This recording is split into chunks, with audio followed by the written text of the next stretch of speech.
नमस्कार, उर्मिला किचनमध्ये तुमचं स्वागत आहे। आज मी कैरीचं पन्हं बनवत आहे। त्यासाठी कैऱ्या घेतलेल्या आहेत।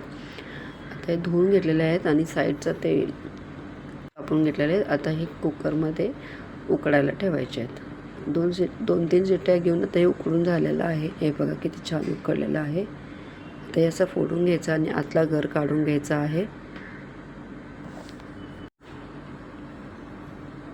हे बघा असं छान काढून घ्यायचं आहे। चॅनेलवर नवीन असाल तर सबस्क्राईब करा, लाईक करा आणि कमेंट्स करा। हे बघा हा पूर्ण गर काढून घ्यायचा आहे, साली टाकून द्यायचे आहेत।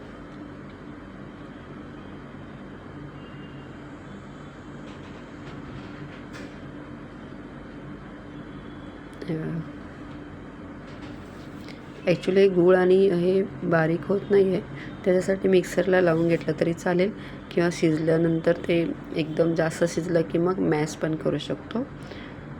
पण मी आता हे सर्व काढून झाल्यानंतर मिक्सरला लावणार आहे। हे पूर्ण काढलेलं आहे। किती छान गर निघाला आहे।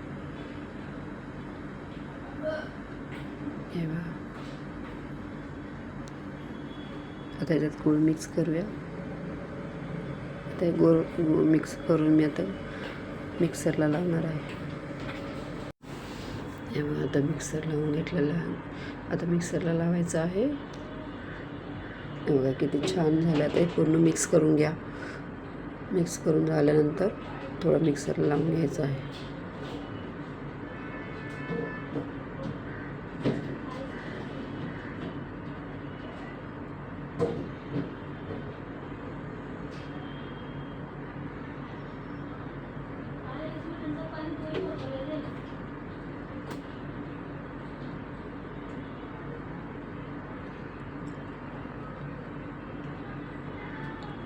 चला पटापट सबस्क्राईब करा, कमेंट्स करा, लाईक करा।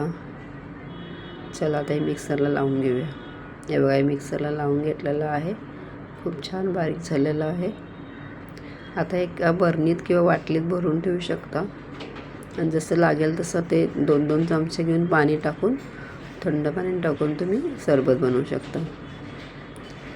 छान लागतं पन्हं, कैरीचं पन्हं खूप छान लागतं। हे बघा आता असं ग्लासमध्ये टाकून घेतलं। बर्फाचा एक खडा टाकला आहे आणि गार पाणी टाकलं। आता हे चांगलं ढवळून घ्यायचं। हे बघा किती छान झालेलं आहे।